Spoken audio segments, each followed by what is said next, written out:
Hello, Aries dancers of Sugarlan. I am your Arivan, your seer, medicine, and I will be doing a reading for you for the lunar month happening between May 4th and June 3rd this year, 2019. This is just to get a read to figure out what's going on for my Aries dancers during this lunar month between May 4th and June 3rd, 2019. So we're just going to place down these 5 cards, see what's going on, see what's up.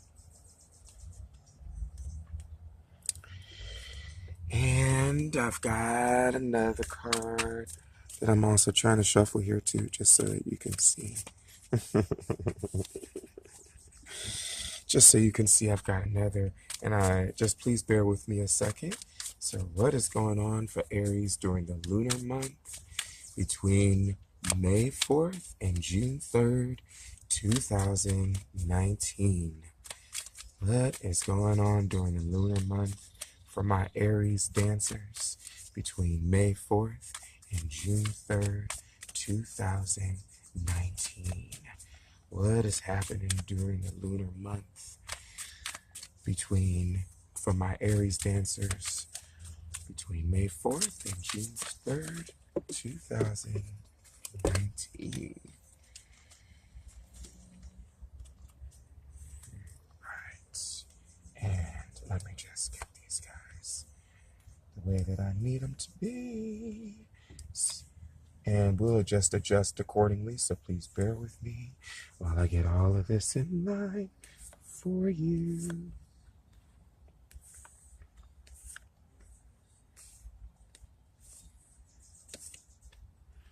Because if it doesn't already look like it, I'm creating a hand. Let's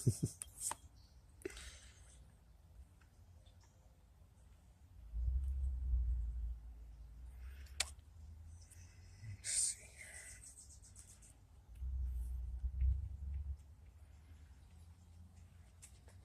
You see that? And by the way, I just want to, my journeying spirit, my companion spirits are also part of this process. So if there are times where I pause, it's just because I'm trying to really truly listen in to what spirit is saying through the cards. So this is how this is going to work. We've got 5 fingers here. We've got a hand, and we've got 5 fingers. And each finger represents a different element, and therefore a different aspect of life. You have the spirit, you have air, you have fire, you have water, and you have earth. So, without further ado, let's get right into the reading and see what's happening. Let's see what interesting things are going on. For your spirit card, you actually have the ancestor of guidance.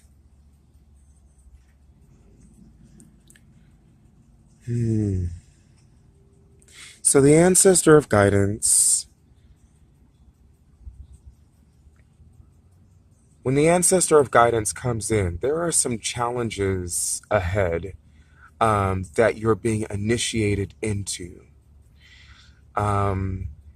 And the ancestor of guidance is coming in just to let you know that you are completely ready to face these challenges. They are physical in nature, and they have a lot to do with crystallizing your dreams, crystallizing certain dreams into being. They have a lot to do with clearing karma, karmic debts, learning master lessons. They have a lot to do with facing certain challenges. The ancestor of guidance is really implying that there's going to be some challenges up ahead for you that are spiritually inclined. And in other words, they are divinely ordered. And it's going to be a very cleansing period for you. It's going to be a period of clearing space, freeing yourself of certain burdens, making way for new responsibilities, new burdens. It's going to be a time for some to do some back end work. Um, it's going to be a time for transcendence. It's going to be a time for absolution. Um, there's some dreams that want to be crystallized here, and the ancestor of guidance really wants to make sure that you know it is there for you through this period. So we get the Nine of Stones here, and we also have the King of Stones. Interesting. So right now, what's going on with you? Because the Nine of Stones, it talks about tradition. For me, the Nine of Stones is really about reconnecting the self to all that is. It is about appreciation. It is it is about um, it is about the exchange of love between um, about how about I put this in a different way? The omnipresence of spirit within the physical body. So what do I mean by that? I mean your body is a physical is a physical representation of spirit. Um, and it comes from the earth. It is an earth energy. It comes from the trees. It comes from the grass. It comes from the ground. It comes from the stones. Animals share this same essence. The same earth that created man also created animals, also created the trees, also created everything that exists physically. And so it's really, really about that healing gift of paying attention to and being reconnected to all the physicalities that are around you, within you, upon you, on you. It's really about allowing yourself to be aware of all the physical things in your life and uh, exchanging love, understanding that you are connected to all these things, the seasons, um, you know, uh, you are connected to this web of creation, this web of life, and the nine of stones, in this case, Nine of Pentacles in reverse, is really about giving yourself permission to be reconnected. The only issue here is that the Nine of Stones is in reverse.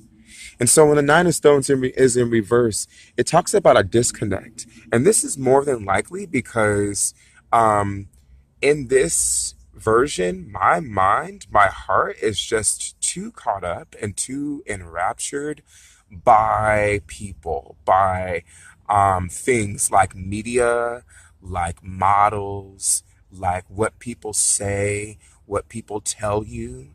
And it really affects how you see your own body, how you connect to the world, the physical world around you.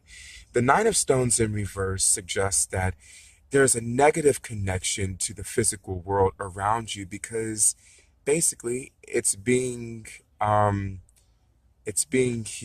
humanly influenced versus spiritually influenced. So there's some healing that needs to go along with that. The ace the ancestor of guidance here. This ancestor of guidance seems to want to guide you, to help you to connect. I mean, it's a deer spirit, right? Deers are about connection. They're about connectivity to everything, all that is. You know, there is also this idea of being too much of a perfectionist with the Nine of Stones, not giving yourself the permission to appreciate what you have. It's not perfect enough. It's not good enough.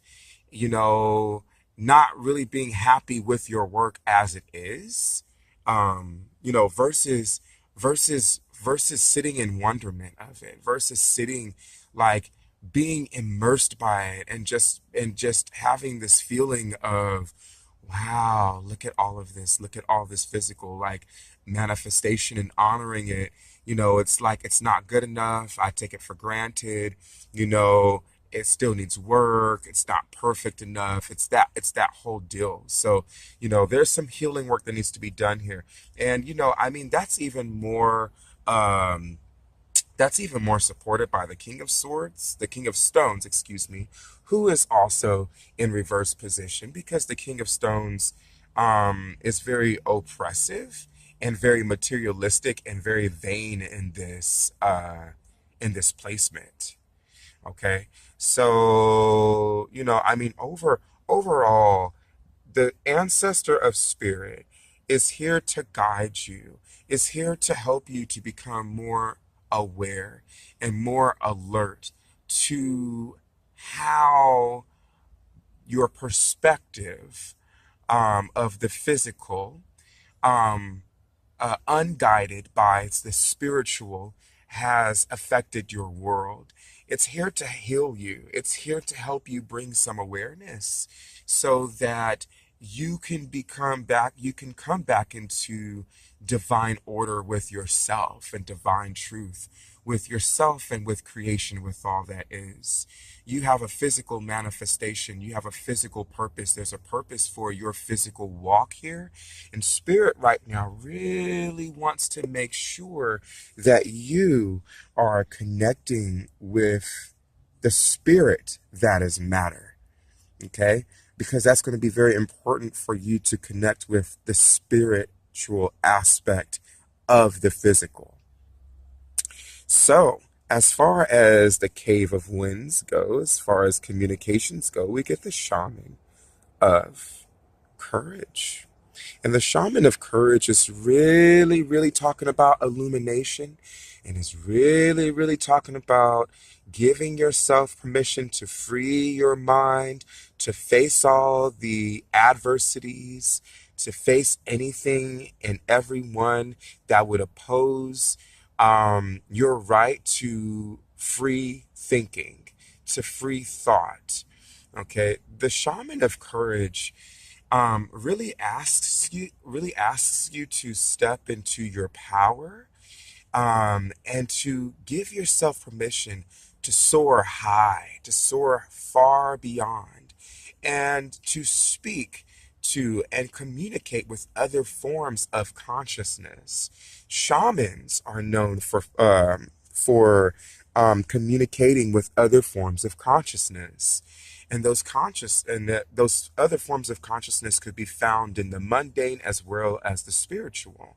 They can be found with the animals, they could be found with the sky itself, the winds, the clouds, the rains, the stars, the night sky, the day sky, the trees, the ground in which you walk on, the leaves that fall, any phenomena that happens in life. There is a consciousness connected to that energy. And so the shaman is really one who tries to help us to connect. And in this case, the shaman of courage is asking you to connect to the consciousness of courage. Apparently, this shaman is popping up because there's lots of negative entities and energies in your life influencing your mind somehow. I got the King of Vessels, and I've got the Seven of Arrows in reverse. So there's definitely some struggles. There's definitely some things holding you back, Aries, from being able to free your mind. The King of Vessels, the Heron, really, really talks about someone who's being emotionally manipulative, and talks about someone who thinks that they know better than you. They can be very oppressive. They can be very abusive too. They can put you down and keep you under their thumb and make you think and believe that you don't know, that you know very little, or that you're small. They can make you think and believe that you are small, and they can very much emotionally gimp you. So here the shaman of courage is, the shamans are an air element. So, in that aspect, the shaman is also giving you permission to detach yourself from feelings and emotions, because right now, that's part of what's keeping you pinned down, because the king of vessels is using that as a way to manipulate you.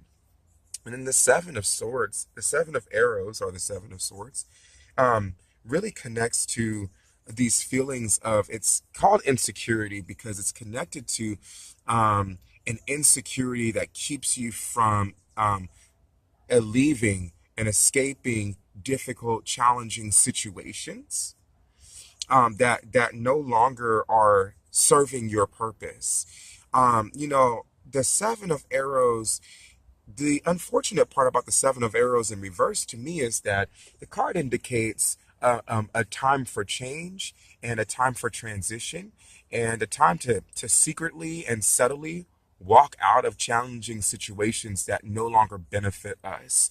The seven of arrows suggests that you've learned the lesson already and it's time for you to move forward, but your insecurities are keeping you away from that process. It's keeping you away from um it's keeping you away from crossing that threshold, crossing that border, that boundary. Maybe there's a fear there, maybe there's a disbelief, and it wouldn't be very surprising with the king of vessels, especially because the king of vessels is, it wants to hold you down and wants to hold you back and keep you away from moving forward.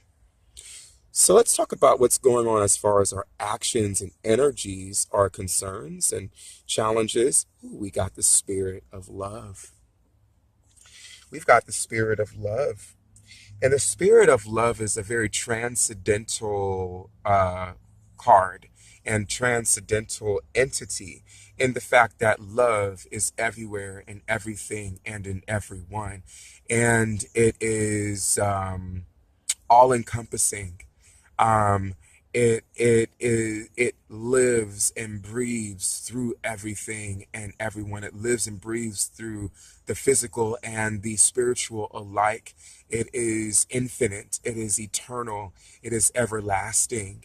It is never ending. It is limitless and it is boundless. There are so many different ways in the world to express love, so many different interpretations of love.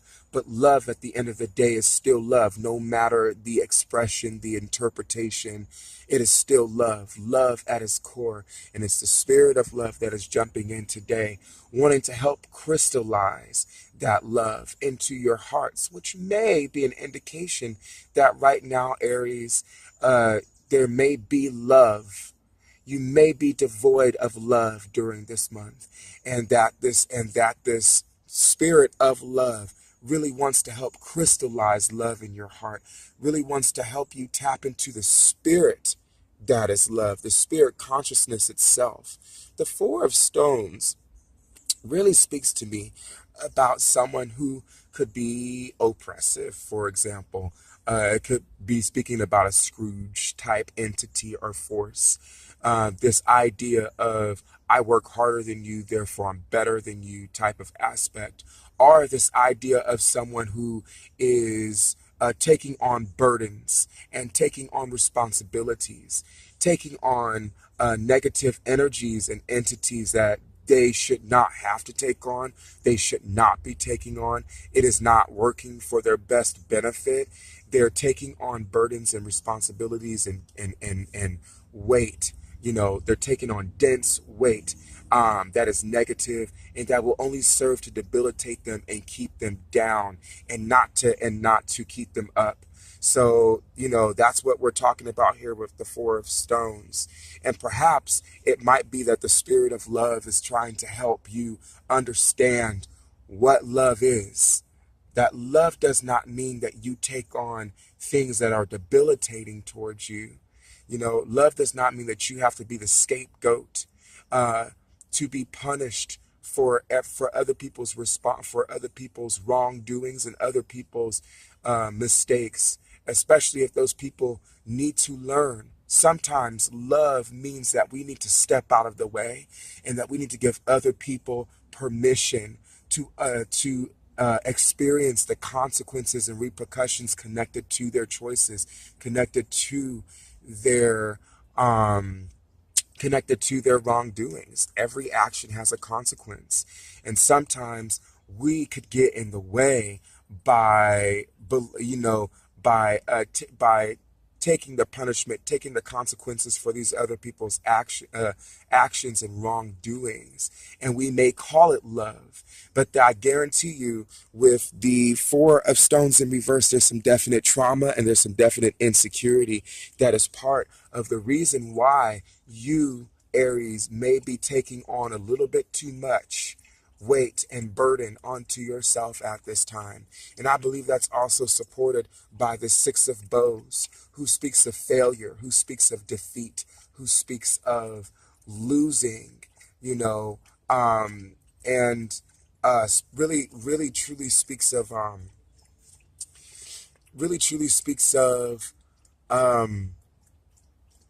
you have a purpose in mind with the Six of Bows. There's a purpose. There is a higher purpose going on. Is this burden really serving that purpose? It may be that you taking on this burden, you taking on this responsibility, you taking on this negative energy, this negative weight, led to the failure, the defeat of what it was that you were trying to go for. Okay. The Six of Bows always speaks about a bigger purpose and a bigger divine will. Let's think about this from the place of the spirits. The spirits look after us from a greater, um, they're in everything and in everyone, right? And when you think about a spirit, let's say, I don't know, the goddess of love and beauty comes to mind. Um, she's looking after the all encompassing. She's looking after the overall. She's looking at things from a transpersonal lens, from a transpersonal point of view. She's not really looking at them direct from person to person. She might have supports, helpers, spirit guides that may help do that work for her, right? But her main position needs to be looking at love and beauty and pleasure from a more transpersonal perspective, as a deity, as a spirit guide, as someone that is widely known and infamous. So think about this in the sense of divine purpose, your divine purpose, Aries. Um, that the Six of Bows may indicate that you have a higher purpose, that your purpose, you needed to be focused on that transpersonal higher focus, but instead you were taking on these negative energies and taking on these burdens, and that might have defeated the purpose here. Okay, it might have gimped you. It might have closed you off. It might have put too much weight. It might have kept you from being able to realize this higher purpose going on here with the Six of Bows. So, what do we have with our river, with our water? Oh, we have the Dancer of Fear. Interesting.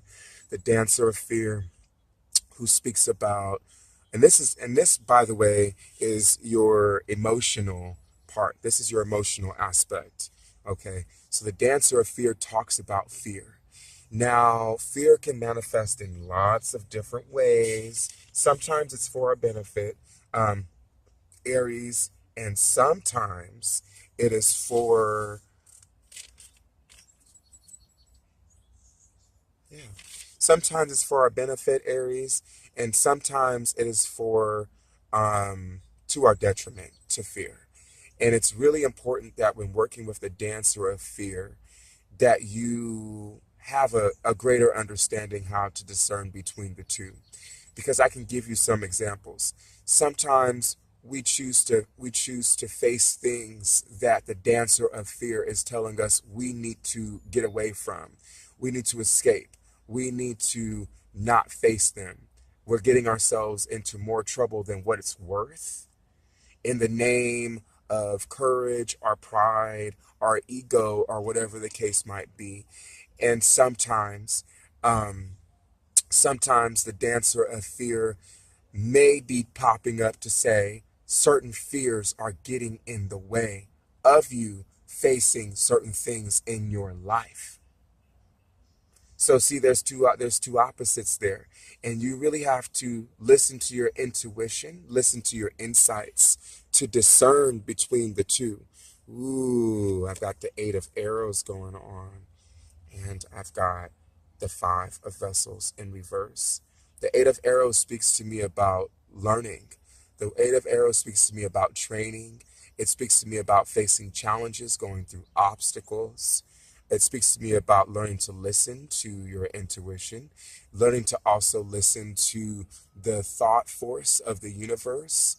It also speaks to me about trusting. It speaks to me about believing. It speaks to me about being guided as opposed to self-guidance, as opposed to, it speaks to me about being the student and the submissive and allowing yourself to be guided and allowing yourself to sort of be this empty vessel to be filled up by something versus having the glass already full or half full and not being able to get filled up with new information because your mind is too solidified in old information, old outdated information. So the Eight of Arrows really, really looks to empty your mind and to help you to submit to the challenges that are in front of you. But there's also an understanding with the Eight of Arrows that this is a time for learning and that this is a time for understanding and it's a time for building trust and strengthening yourself. For some of you, it could be that you're going to school, for example, you're taking some sort of course, and this course may have something to do with learning the basics of something, learning versus learning advanced aspects of something, but it might be learning the beginning stages, the basics of it, learning kind of the beginning courses, not necessarily intermediate um, or um, are advanced yet, but just kind of in that space of, okay, I'm just gonna open my mind and heart completely to this process, allow for my teachers, my guides, my mentors, my guardians to infuse my soul, my spirit, my mind, my heart with their information, with their wisdoms, with their experiences. But then it also speaks about breaking through tradition at the same time. Like it also speaks about there's such contradiction going on with the Eight of Arrows because it also speaks about breaking through and it also speaks about the beginning stages of growing into something, of being able to illuminate the mind. But first you need to be able to deal with the challenges to understand them, get sort of an inside scoop on how they work so that you could be able to transcend them in the end. Okay, so this is kind of like that platform, and then it's like, you're beginning to fly, but you must learn how to fly first. You must learn the basics of flying before you can actually fly. And now you have the Five of Vessels in reverse, and the Five of Vessels in reverse to me is always speaking about um, it's always speaking about an inability to let go of the past. And it's always speaking about an inability to let go of things that you were emotionally tied to. If you lost someone in your life or lost something, or if you, um, you know, it's basically allowing certain emotional connections to die, and allowing yourself to cross over, allowing yourself to be cleansed and purified of the physicalities of the emotional connections. It's not to say that you will never remember them, that you'll forget all about them, and it's not to say that you won't love them anymore. But it is to give yourself and the spirit of whatever it is that has been lost or let go of or severed to be um, freed, to be cleansed. Because when we don't give ourselves permission to sort of let go in that aspect, we don't give ourselves permission to move on. We don't give ourselves permission to heal. So with the dancer of fear, to me, interestingly enough, I had to pay attention to the fact that the dancer of fear is in the emotional side. So feeling wise, emotional wise, like dream wise, you're dealing with um you're dealing with growth. You're dealing with growth. And part of that growth has to do with letting go, has to do with cleansing. And there's an obvious fear with letting go. And the dancer of fear at this time could be coming in to to inspire you to let go of the fear. There's a fear behind the reason why you're afraid to lose.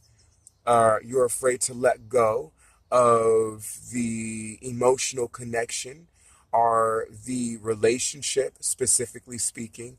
If it's a relationship that you had with someone um, that you are having troubles letting go of, or if it's someone who's passed on, for example, who you're not giving yourself permission to grieve or mourn their losses.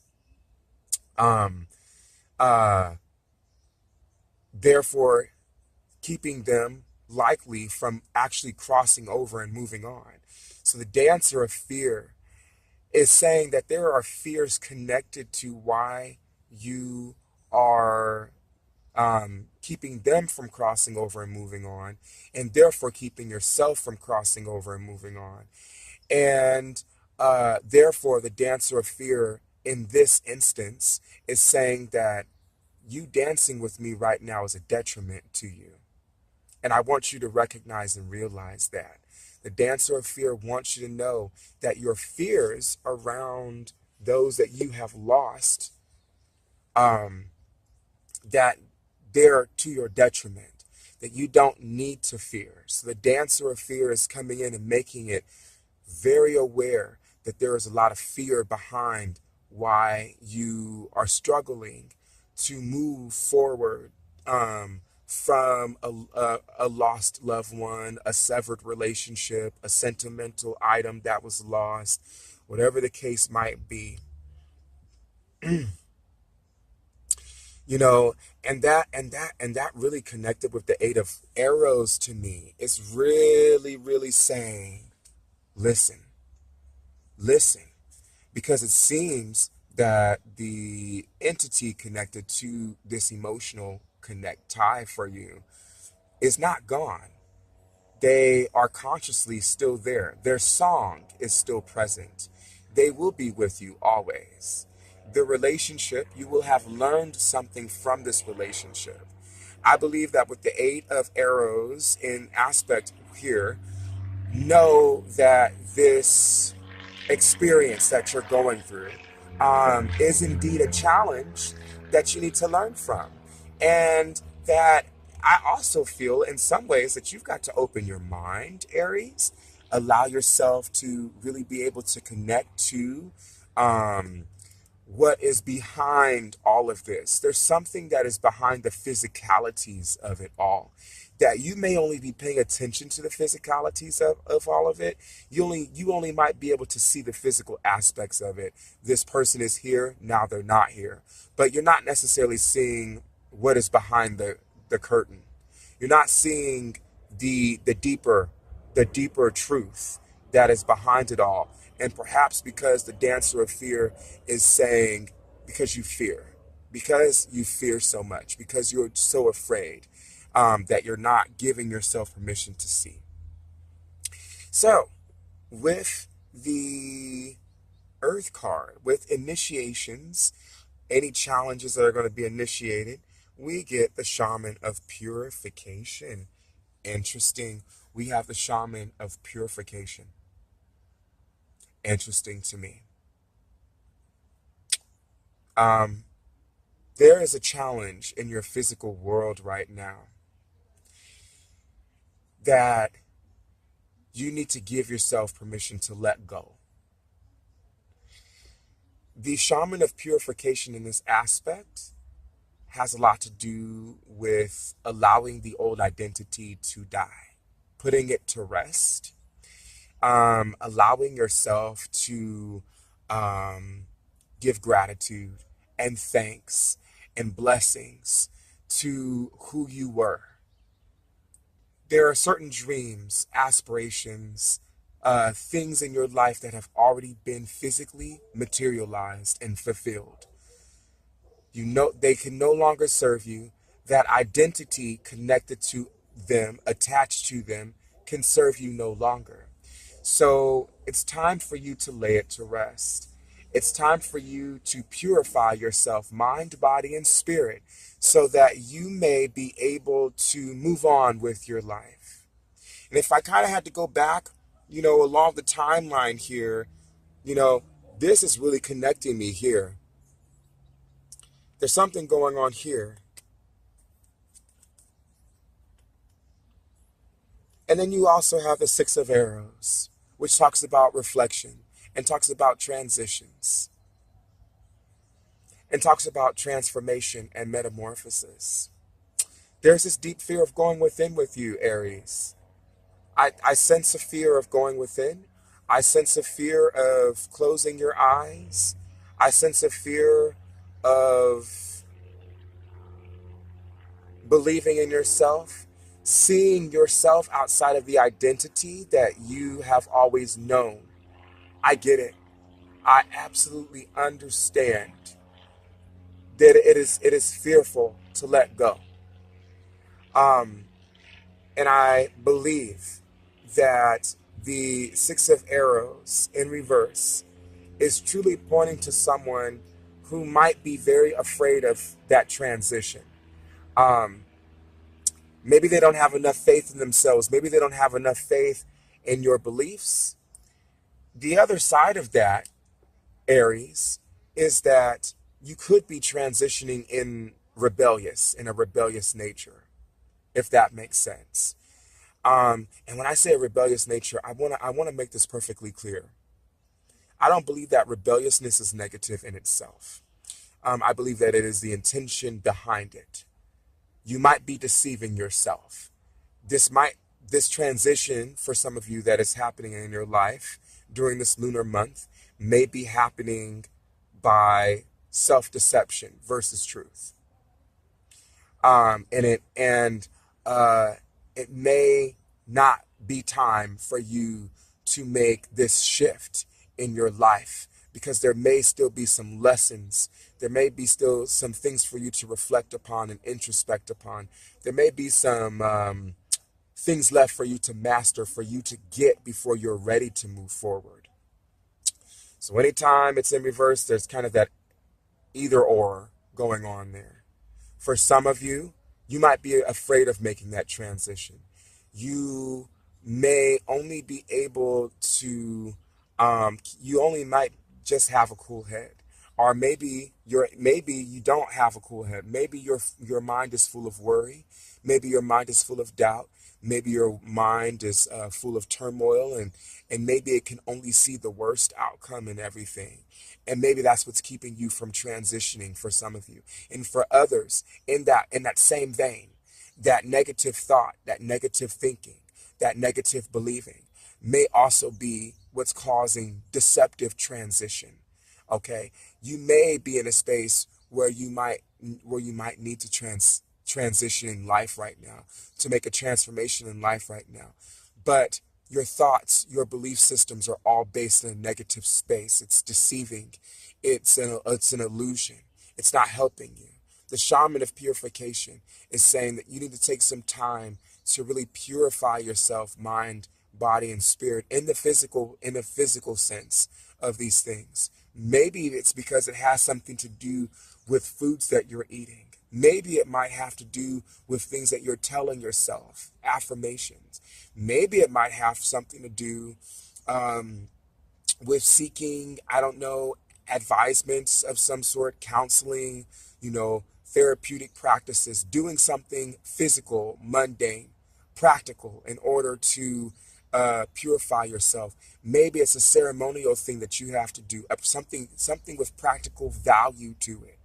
if it's a physical ceremony that you do for yourself or a ritual that you do for yourself, if it's a fasting ritual, if it's a taking a second to do a ceremony such as a wake, for example, where you write down everything that you feel that is holding you back, and you write it on a piece of paper, and maybe you cast it into the fire with it, or you bury it within the earth, something to that effect, something practical, something here in the physical world that you need to pay attention to. So, Aries, I hope that this information has given you some sort of insight into your lunar process. And I hope that it has served you well and that it will continue to serve you well. Please forgive me for all of the noises and things in the background. I've got my doors open and I'm at a park right now, just kind of enjoying life. So you're going to hear all these different, but hey, pretend it's the wind or the water or the rains and we'll be fine.